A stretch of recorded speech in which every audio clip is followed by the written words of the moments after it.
Hello everyone, स्वागत है आपका अपने इस YouTube channel online study zone में। तो आज है ये हमारा चौथा क्लास और चौथे क्लास के पहले प्रश्न को देखिए। पहले प्रश्न में क्या दिया गया है, लौकिक पारिस्थितिकी तंत्र उदाहरण है। तो लौकिक पारिस्थितिकी तंत्र इसमें से किसका उदाहरण है? तो इसका राइट आंसर हो जाएगा ऑप्शन सी, नदी। पारिस्थितिकी तंत्र में जल की गति के आधार पर इनको दो भागों में बांटा गया है। पहला है लौकिक और दूसरा है लेंटिक। लौकिक वो होते हैं जिसमें जल की गति हमेशा होती रहती है, जिनका प्रभाव हमेशा होता है। इसके एग्जाम्पल में हो जाएंगे नदी, नालियां और झरने। लेंटिक ऐसे होते हैं जिनका जल स्थिर रहता है, जैसे झील और तालाब। अगला प्रश्न है, देखिए जो मैंने अभी बताया वो यहाँ पे अच्छे से लिखा गया है, आप लोग एक बार वीडियो को रोक के पढ़ सकते हैं। अगला प्रश्न है, सिंधु घाटी सभ्यता में चुनहुंदड़ो किसके लिए प्रसिद्ध था? तो चुनहुंदड़ो एक शिल्प कौशल के लिए प्रसिद्ध था।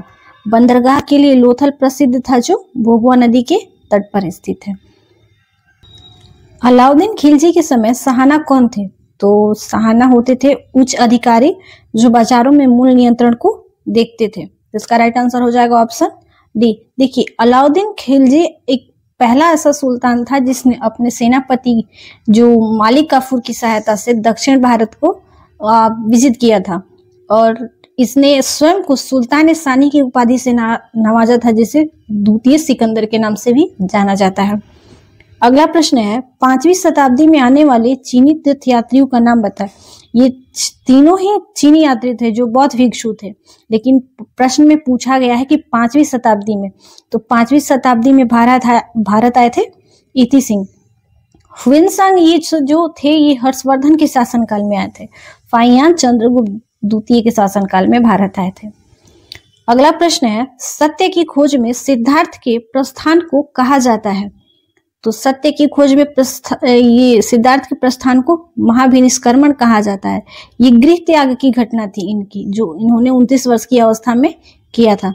धर्म चक्र परिवर्तन, जब बुद्ध को ज्ञान की प्राप्ति हो गई थी तो इन्होंने अपना पहला उपदेश दिया था सारनाथ में, तो जिसे धर्म चक्र परिवर्तन के नाम से जाना जाता है। निवारण होता है जब बुद्ध को ज्ञान की प्राप्ति हुई थी, तो निवारण इन्होंने गया में प्राप्त किया था, और गया में निवारण के बाद ही सिद्धार्थ को बुद्ध की संज्ञा दी गई। ये उसी समय के बाद ये बुद्ध कहलाने लगे। परिनिवारण होता है जब इनका निधन हुआ था, तो इनका निधन 80 वर्ष की अवस्था में कुशीनगर में हुआ था। स्थानिक सरकार की त्रिस्तरीय प्रणाली में शामिल नहीं है, तो हमें बताना है कि इसमें क्या जो शामिल नहीं है। तो इसका राइट आंसर हो जाएगा ऑप्शन बी, ग्राम समिति। ग्राम समिति त्रिस्तरीय प्रणाली में शामिल नहीं है। भारत में त्रिस्तरीय प्रणाली 73वें संविधान संशोधन के द्वारा 1992 में लाया गया था। इसमें पंचायत समिति ब्लॉक के स्तर पर होती है, और ग्राम समिति ग्राम पंचायत के स्तर पर होता है, और जिला परिषद जिला के स्तर पे होता है। अगला प्रश्न है, पंचायती राज प्रणाली का मूल्य उद्देश्य निम्नलिखित में कौन सुनिश्चित करना है? तो ये हो जाएगा राइट आंसर इसका ऑप्शन डी, 1 और 3 दोनों। इसका विकास में लोगों की मदद करना, लोकतांत्रिक विकेंद्रीकरण, ये दोनों ही ऑप्शन हमारे सही है। देखिए, पंचायती राज प्रणाली की शुरुआत सबसे पहले 2 अक्टूबर 1959 में राजस्थान के नागौर से की गई थी। पंचायती राज दिवस मनाया जाता है 24 अप्रैल को, और भारत के संविधान के अनुच्छेद 40 में पंचायतों के गठन का उल्लेख किया गया है। अगला प्रश्न है, संविधान की अनुसूची तथा उससे संबंधित विषय कौन से सम्मिलित नहीं है? तो ये हमारे पास अनुसूची दी गई है और उनसे संबंधित प्रावधान दिए गए हैं। देखते हैं, 8वीं अनुसूची भाषाएं से संबंधित है, ये सही है। दूसरी अनुसूची शपथ या प्रतिज्ञान के प्रारूप से संबंधित है, ये गलत है। दूसरी अनुसूची में पदाधिकारियों के वेतन और उनके भत्ते से संबंधित है, ना कि शपथ से। शपथ ये आता है हमारी तीसरी अनुसूची में। चौथी अनुसूची राज्यसभा में सदस्यों का आवंटन, ये सही है। 10वीं अनुसूची में दल बदल के आधार पर निर्भरता के बारे में उपबंध दिए गए हैं, ये भी सही है, इसीलिए हमारा राइट आंसर हो जाएगा ऑप्शन बी। अगला प्रश्न है, सूची 1 को सूची 2 के साथ सम्मिलित कीजिए। तो एक तरफ दिए गए हैं परियोजनाएं और दूसरे तरफ है राज्य, तो हमें इन्हें अच्छी तरीके से मिलाना है। तो मैटूर परियोजना तमिलनाडु राज्य में है। मयूराक्षी ये हो जाएगा पश्चिम बंगाल। नागार्जुन आंध्र प्रदेश। हीराकुंड उड़ीसा। तो हमारा इसका राइट आंसर हो जाएगा ऑप्शन ए। अगला प्रश्न, गुटेनबर्ग असंबद्धता पृथ्वी के किन दो परतों के बीच पाई जाती है? तो ये हो जाएगा हमारा right answer option B. Mantle और कोर की जो परत होती है इनके बीच की असंबद्धता को हम गुटेनबर्ग से नाम से जानते हैं। क्रस्ट और मेटल के बीच की असंबद्धता को हम मोह असंबद्धता या मोह डिसकंटिन्यूटी के नाम से जानते हैं। ऊपरी मेंटल और निचली मेंटल ये इनको हम रेप्टी के नाम से जानते हैं। और आंतरिक और बाह्य कोर जो होता है उसे हम लेहमैन की असंबद्धता के नाम से जानते हैं। देखिए ये जो अभी मैंने सब बताया, जो डिसकंटिन्यूटी है उनको यहाँ पे लिख दिया है, आप इसको अच्छी तरीके से देख सकते हैं। अगला प्रश्न है, चांगलू नृत्य किस राज्य से संबंधित है? तो चांगलू नृत्य हो जाएगा नागालैंड। किसी ध्वनि की प्रबलता या कोमलता मूल रूप से उसके द्वारा निर्धारित की जाती है। तो इसका राइट आंसर हो जाएगा ऑप्शन सी, आयाम। आयाम के द्वारा किसी की ध्वनि की प्रबलता या कोमलता के रूप से उसको निर्धारित किया जाता है। ध्वनि की प्रबलता को हम डेसिबल में नापते हैं। जो आवृत्ति होता है यह ध्वनि की तरत्व को निर्धारित करता है। अगला प्रश्न है, निम्नलिखित में से किस शाखा के अंतर्गत पादप जीवाश्मों का अध्ययन किया जाता है? तो पादप जीवाश्मों का अध्ययन पेलियोबोटनी के अंदर किया जाता है। पोडोलॉजी के अंतर्गत भूमि का अध्ययन किया जाता है। पैथोलॉजी के अंतर्गत, देखिए यहाँ पे मैंने स्टडीज को, कुछ इंपॉर्टेंट स्टडीज हैं उनको यहाँ पे लगा रखा है, आप इनको अच्छे से देख लीजिएगा। अगला प्रश्न है, तापमान में कोई परिवर्तन किए बिना द्रव अवस्था को गैस अवस्था में बदलने के लिए आवश्यक ऊष्मा की मात्रा को कहा जाता है? तो इसमें क्या कहा जाता है? वाष्पन की गुप्त ऊष्मा। देखिए जब कोई पदार्थ है एक अवस्था से दूसरे भौतिक अवस्था में बदलता है तो एक नियत ताप पर ऊष्मा की प्राप्ति होती है, लेकिन तापमान में कोई परिवर्तन किए बिना द्रव अवस्था को गैस अवस्था में बदलने के लिए आवश्यक ऊष्मा को हम वाष्पन की गुप्त ऊष्मा के नाम से जानते हैं। अगला है, किसी जल स्रोत का स्वास्थ्य निर्धारित करने के लिए क्या मापा जाता है? तो हम ये निर्धारित करने के लिए उसमें जल में घुली ऑक्सीजन की मात्रा को मापते हैं। इसका मापक होता है बीओडी, बायोलॉजिकल ऑक्सीजन डिमांड। देखिए मैंने यहाँ पे बीओडी के बारे में और ये जो प्रदूषक होता है उनके बारे में लिख रखा है, आप इसको पढ़ सकते हैं। अगला प्रश्न है, निम्नलिखित में किसे कोशिका का प्रोटीन संश्लेषण केंद्र कहा जाता है? तो कोशिका का प्रोटीन संश्लेषण केंद्र ये राइबोसोम को कहा जाता है। क्रोमोसोम होता है अनुवांशिकी गुणों का वाहक। क्लोरोप्लास्ट होता है ये कोशिका का प्रकाश संश्लेषण। और लाइसोसोम होता है कोशिका की आत्महत्या की थैली। जब चूने के जल में तनु सल्फ्यूरिक अम्ल मिलाया जाता है तो उत्पाद में क्या बनता है? तो उत्पाद में बनता है कैल्शियम सल्फेट और जल। ये दोनों अभिक्रिया अम्ल और क्षार के बीच ही एक उदासीनीकरण अभिक्रिया है।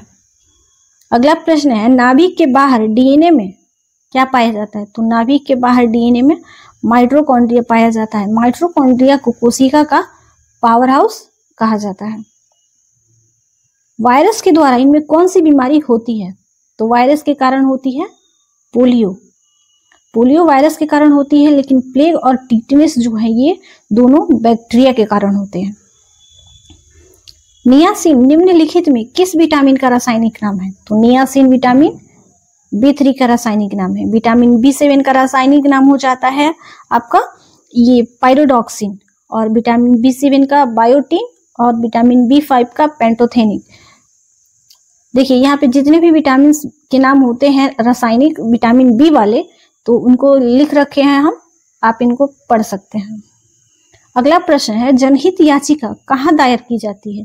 तो ये जनहित याचिका आपके उच्च न्यायालय और सर्वोच्च न्यायालय दोनों में दायर की जाती है, लेकिन अनुच्छेद इनके अलग अलग होते हैं। उच्च न्यायालय में अनुच्छेद 226 होता है और सर्वोच्च न्यायालय में अनुच्छेद 232 के तहत होता है। भारतीय संविधान के किस अनुच्छेद के तहत अंतर्राष्ट्रीय समझौते को प्रभावी बनाने के लिए संसद संपूर्ण भारतीय क्षेत्र का इसके किसी भाग के लिए कानून बना सकती है? तो इसका राइट आंसर हो जाएगा ऑप्शन डी, अनुच्छेद 253। इनमें कौन बिहार के किसान नेता थे? तो हमारे पास 3 कथन दिए गए और हमें बताना है कि बिहार के नेता कौन कौन थे। तो स्वामी विद्यानंद, ये बिहार के दरभंगा जिले से संबंधित थे। स्वामी सजानंद, ये भी बिहार के किसान आंदोलन के नेता थे। सरदार वल्लभ भाई पटेल, इनका संबंध बिहार से नहीं गुजरात से है। देखिए ये जो स्वामी विद्यानंद है, ये दरभंगा से ये किसान आंदोलन के खिलाफ नेतृत्व किया था, जो हुआ था 1919 से 20 में। और ये स्वामी सजानंद जो थे 1929 में बिहार प्रांतीय किसान सभा का स्थापना किया था और 1936 में अखिल भारतीय किसान सभा की भी स्थापना की थी। भारत के स्वतंत्रता संग्राम के दौरान घटी निम्नलिखित घटनाओं का सही कालक्रम क्या है? तो यहाँ पे 4 घटनाएं दी गई है, इनका जब हुआ था उनका वर्ष बताना है। तो चोरी चोरा कांड कब हुआ था आपका? 5 फरवरी 1922 को हुआ था। मार्ली मिंटो 1909, दांडी यात्रा 12 मार्च 1930, मॉन्टेग्यू चेम्सफोर्ड 1919। तो हमारा राइट आंसर हो जाएगा ऑप्शन बी, 2, 4, 1, 3। अगला प्रश्न है, प्रथम विश्व युद्ध के दौरान सक्रिय होने वाले गद्दार क्रांतिकारियों का आधार स्थल क्या था? तो ये था उत्तरी अमेरिका। इनका मुख्यालय था सैन फ्रांसिस्को में, सैन फ्रांसिस्को। ये इनकी स्थापना किसके द्वारा की गई थी? तो लाला हरदयाल के द्वारा की गई थी। प्रथम विश्व युद्ध कब हुआ था? 1914 से 1918 में। अगला प्रश्न है, रोजर्स कप का संबंध किस खेल से है? तो रोजर्स कप का संबंध टेनिस से है। अगले प्रश्न को देखते हैं, जानवरों, वनस्पतियों एवं सूक्ष्म जीवों के अवशेष किस प्रकार की चट्टानों पे पाए जाते हैं? तो इसका राइट आंसर हो जाएगा ऑप्शन बी, अवसादी, जिसमें जीवाश्म पाए जाते हैं। देखिए आग्नेय चट्टान का निर्माण किसके कारण होता है? तो मैग्मा का जो लावा है, ठंडा हो जाने से इसका निर्माण होता है। और कायांतरित जो सेल होती हैं उष्मा और दबाव के कारण बनती हैं। और ये जो अधिवितलीय चट्टान है, ये आग्नेय प्रकार का ही एक प्रकार का चट्टान है। भारत की लेटराइट मृदाओं के संबंध में निम्नलिखित कथनों पर विचार कीजिए। तो हमारे पास 4 कथन दिए गए और जो बताना है कि लेटराइट मृदा के बारे में सही है।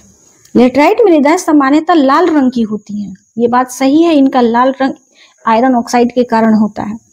लेटराइट मृदाओं में नाइट्रोजन और पोटास की प्रचुर मात्रा होती है। नहीं, ये लेटराइट मृदा में नाइट्रोजन और पोटास की कमी होती है, इसीलिए ये कथन जो है गलत है। लेटराइट मृदाएं राजस्थान और उत्तर प्रदेश में सुविकसित है। नहीं, ये जो लाल मिट्टी है हमारे केरल, तमिलनाडु, कर्नाटक और उड़ीसा के कुछ हिस्से में पाई जाती है। इस मृदा में टोपियोका और काजू की उपज अच्छी होती है। तो इसका कथन जो चौथा है ये भी सही है, इसीलिए हमारा राइट आंसर हो जाएगा 1 और 4 ऑप्शन में है, ऑप्शन बी। अगला प्रश्न है, निजता का अधिकार जीवन और व्यक्तित्व स्वतंत्रता के अधिकार के आंतरिक भागों के रूप में संरक्षित किया गया। अनुच्छेद और भाग्य बताना है, तो इसका राइट आंसर होगा ऑप्शन सी, अनुच्छेद 21 और भाग 3। अगला प्रश्न है, अमृत बाजार पत्रिका की स्थापना की थी। तो अमृत बाजार पत्रिका की स्थापना शिशिर कुमार घोष ने की थी। देखिए अमृत बाजार पत्रिका की स्थापना 2 भाई थे इन्होंने, एक थे ये शिशिर कुमार घोष और दूसरे थे मोतीलाल घोष। इनकी पत्रिका की स्थापना 1968 में इन्होंने किया था। 1868 में इन्होंने किया था। अगला प्रश्न है, बंगाल में निम्न में कौन सा कारखाना डचों के द्वारा स्थापित किया गया था? तो डचों के द्वारा कौन सा कारखाना स्थापित किया गया था? तो इसका राइट आंसर हो जाएगा ऑप्शन बी, चिंसुरा। निम्नलिखित कथनों पर विचार करें और सही कथन को बताना है। तो दाचीग्राम राष्ट्रीय उद्यान जम्मू कश्मीर में स्थित है, इसका राइट आंसर हो जाएगा। और ये जम्मू कश्मीर में स्थित है। मेटूर बांध चिनाब नदी पर स्थित है, नहीं, दूसरा हो जाएगा गलत। मेटूर बांध जो है ये कावेरी नदी पर स्थित है। इसीलिए हमारा राइट आंसर हो जाएगा ऑप्शन ए, केवल एक। निम्नलिखित में कौन युग्म सम्मिलित नहीं है? तो ये 4 युग्म दिए गए और इसमें बताना है कौन सम्मिलित नहीं है। तो हेक्टर मुनरो ने बक्सर का युद्ध का नेतृत्व किया था। बक्सर का युद्ध हुआ था 1764 ईस्वी में। लॉर्ड हेस्टिंगस ने, ये आंग्ल युद्ध के समय था इनका शासनकाल, और आंग्ल नेपाल युद्ध कब हुआ था? 1814 से 1816। लॉर्ड वेलेस्ली के समय चतुर्थ आंग्ल मैसूर युद्ध हुआ था जो 1799 में हुआ था। लॉर्ड कॉर्नवालिस, ये तृतीय आंग्ल मराठा युद्ध के समय नहीं थे। लॉर्ड कॉर्नवालिस तृतीय आंग्ल मैसूर युद्ध के समय थे, और ये तृतीय आंग्ल मराठा युद्ध के समय लॉर्ड हेस्टिंगस थे, जो कि ये युद्ध हुआ था 1817 से 1818 के बीच। अगला प्रश्न है, राष्ट्रपति और मंत्रिपरिषद के बीच संचार माध्यम के रूप में कौन कार्य करता है? तो ये प्रधानमंत्री हो जाते हैं, जो राष्ट्रपति और मंत्रिपरिषद के बीच संचार के माध्यम के रूप में कार्य करते हैं। अगला प्रश्न है, सहायक संधि के संबंध में किसने कहा, हमारी नीति, हमारे लक्ष्य ने भारतीय राज्यों को शून्य की स्थिति में पहुंचा दिया है? तो इसका राइट आंसर हो जाएगा ऑप्शन ए, लॉर्ड वेलेस्ली ने सहायक गठबंधन की शुरुआत की थी। लॉर्ड वेलेस्ली का शासनकाल है 1798 से 1805। वह प्रक्रिया जो पृथ्वी की ऊपरी सतह के भागों को खिसकाती है, उभारती है या निर्मित करती है, क्या कहलाती है? तो इसका राइट आंसर हो जाएगा ऑप्शन ए, पटल विरूपण। एग्जाम्पल के तौर पर देख सकते हैं, जैसे पर्वत का निर्माण, महाद्वीपीय निर्माण, भ्रंशन, वलन की प्रक्रिया। अगला प्रश्न है, क्षोभ मंडल और समताप मंडल के बीच की स्थित संक्रमण क्षेत्र को क्या कहा जाता है? तो इसका राइट आंसर हो जाएगा ऑप्शन ए, क्षोभ सीमा।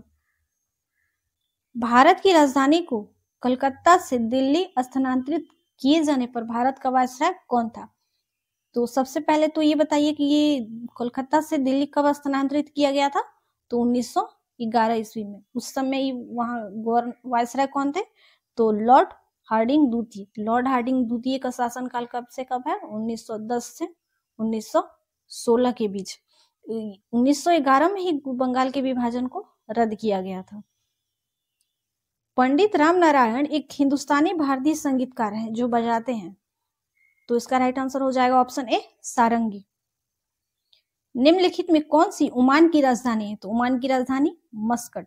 मॉस्को रूस की राजधानी, और मालदीव की, मनामा बहरीन की। अगला प्रश्न है, कार्ल मार्क्स की पुस्तक दास कैपिटल प्रकाशित हुई थी। तो दास कैपिटल का प्रकाशन 1867 में हुआ था। द्वितीय विश्व युद्ध के दौरान जापान में किन शहरों पर परमाणु बम गिरा गया था?